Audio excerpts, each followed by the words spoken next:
Okay, new clip, might seem foliage, normal, homemade lens hood, wide angle on.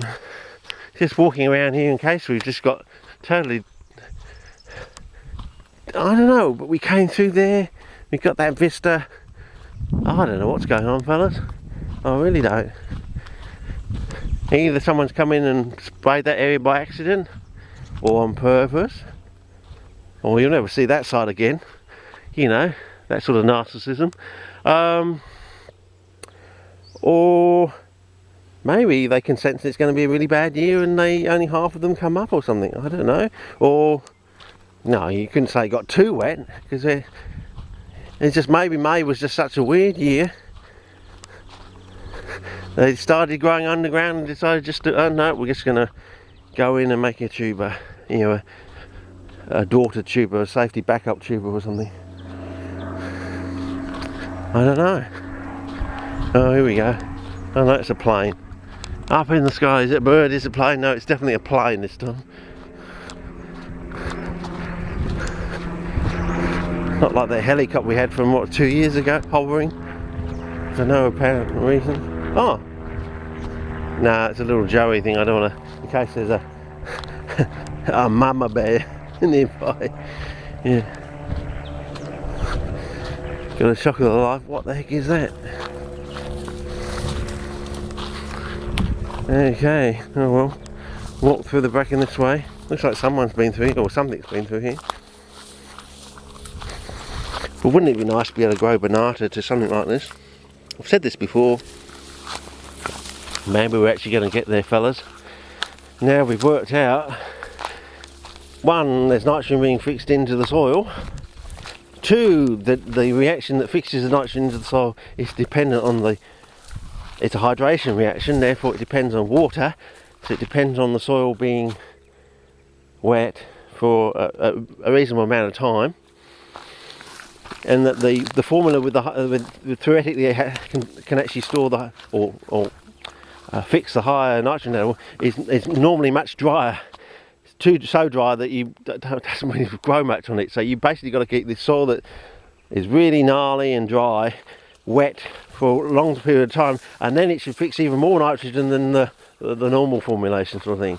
So you basically got to go, and unless you've done the jar work, you just wouldn't know that, and you think you just had a failure in your pot, and all you've done is not keep the pot saturated for 3 or 4 months, and that's all you had to do basically, is keep the pot saturated for 3 or 4 months, watch it go grey or brown, or you know, the colour of peat on the surface, and then you go to grow your plants on it, and then you should get fantastic growth sort of thing.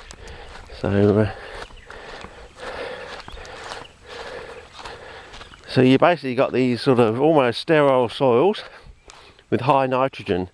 Now, do you see the connection between high nitrogen and sterile soils? Because if it was a normal high nitrogen soil, you would get all these competitors in there, because it's such a, you know, it's like having a nice big plate of Macca's or something sitting there. Everyone wants to have a Macca's burgers and fries. So what do? Make it poisonous, to a certain degree, you know, in quotes, poisonous. And therefore, if you can cope with the poison, you can have the Macca's that the other people can't have. And therefore you can go out to the more nutritious, more saltier, more poisonous soil, and so you get the resources to yourself. But of course that soil has to be wetter and maintain its wetness for a certain amount of time during the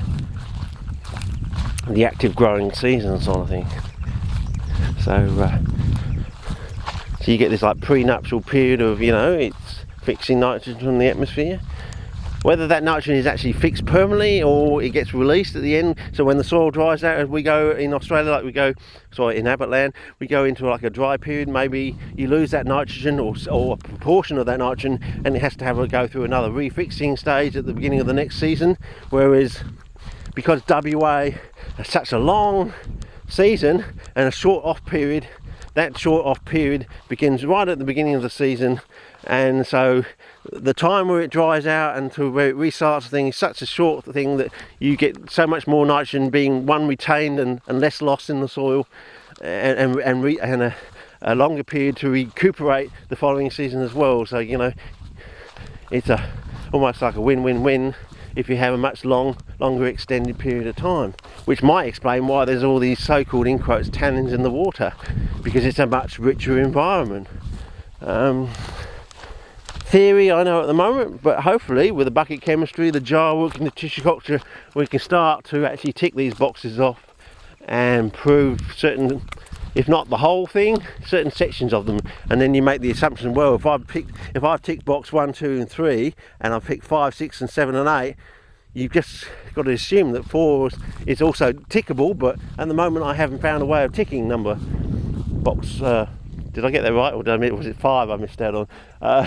A missing box. You may make the assumption, well, if I can tick all the other boxes off, but you got to watch. The problem is that box that you haven't ticked off could be the exception to the rule. You know, the deviation on the curve that you don't see because you haven't done the full curve. You know, or there may be 2 exceptions to the rule, and you've got a double dip on your curve, and unless you go through the whole curve, you don't even know that there are 2 dips on your curve or something like that. You've only got the one, and you think, oh, that's the only exception to the rule. But unless you've done the empirical approach or the Roman approach, where you go through every possibility, the idea that Bach did for his music, which is why, well, one, he had twice the length of lifetime as Mozart, but why he probably went further in certain areas of Mozart over a longer period of time, is because he went through all the possibilities. So you find that invention number 13. You first of all, you find the first exception to the rule, and you learn from that, and then eventually you get to maybe number 13, you find the added exception to the rule. Everyone else misses, you know, even if you went through certain sections of it, you didn't find that second exception to the rule. So only Bach comes up with invention number 13. One, he's got, his lifespan is twice as long as Mozart, but also he works. He's the numbers chap. So he works the numbers, goes through the empirical approach. Anyway, this is probably a really long clip and probably a bit of a gas bag, but you never know. If we do come up with a new form of set and forget tissue culture, what I want to do is, my partner's into roses, you see. What I want to give as a birthday, a birthday present is a young rose plant in a jar, and I'm going to go, here you go, take the lid off, put the lid back on and say, well, there you go. It's still going to remain fairly sterile, and the plant's still going to grow. That's what I want to get to that stage. When I get to that stage, by giving a completely, or the rosals, I suppose they are related to carnivorous plants distantly, but something that someone else is interested in, and give them the ability to take cuttings of all their roses and grow cuttings that they can give to someone else in a jar in a few months. Dirty hands, put it in, set and forget, guaranteed to strike most of them. You may get the odd one that dies off, but it doesn't rot or anything, it just dies off in the jar or something like that. It doesn't strike and just goes black or something, but doesn't get any fungus on it, because basically it's the medium's keeping it rather sterile and neat and tidy. And anyway, what's the time? 2:47, 20 minutes to go. Okay, I think we'll make it, fellas. Back in the car, back home, and for maybe a decent cup of coffee before I shoot off down to Flinders to pick my son up from uni. So back to the old termite mound, and that's probably where we'll end this clip, I think. But yeah,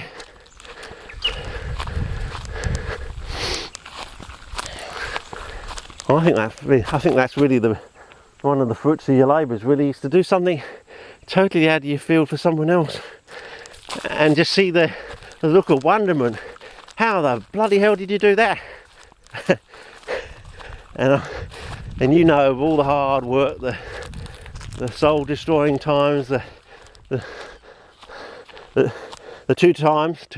twice in your life where you've spent your last 5 cents you've ever had in the world realising that back in the 70s you could buy a violet crumble for 5 cents, and you've got to 2 stages in your life where you spent the last 5 cents of your life. You've given up your little 50-cent coin collection for the cause, thinking that you'll be able to get all those coins back eventually, find them in the and still not be able to get them all back again. Yeah, people don't realise that, do they? But if we can grow fly traps to this sort of size, with traps that sort of size, it'll all be worth it, fellas. Because there'll be a book on the shelf that someone in the future can take off and just know how to do that. Whereas when I was growing up in WA, there was nothing down at the library basically. If you did have a picture book, it was in black and white, you know, tropical or exotic or something. Hardly a colour photograph around anywhere. Hardly any photographs of, you know, ecological situations. The best ecological situation was that coloured line drawing in Bentley and Threadgould. Threadgould, is that what it is? That was lovely to me. It's like it featured a landscape with the plants growing in a landscape, you know, an ecological setting, which I was seeing over the back of my place in WA, an ecological setting of the plants in the wild. So I could relate to that. Oh, so this is in America, this is what I get here, and yeah, basically that's the same over there, sort of thing, but different suite of plants and everything. Yeah, anyway, we'll see what happens. Yeah, maybe a blue fly trap and some lovely crimson red root hairs and the plain chickets from the ICPS will magically turn up. Once they see the photograph, they say, nah, he's done the work, he's hit the goals, and there'll be a new form of tissue culture down the end of the pipeline. And it won't just be for CPs, it'll be for all sorts of related plants. So anything basically that grows out in this sort of situation, you should be able to do. And maybe we can even do eucalypts as well. Maybe it can actually tackle some of those problems you get with eucalypts in tissue culture, or it can be tweaked to handle those. Anyway, we'll see how we go. Well, we are in the land of the dew, the sun dew, and podzolic situations. So you never know. You never know. Okay, over and out for this clip. Oh, well there you go. The kookaburra's giving its sentiments in the background there. Okay, see ya.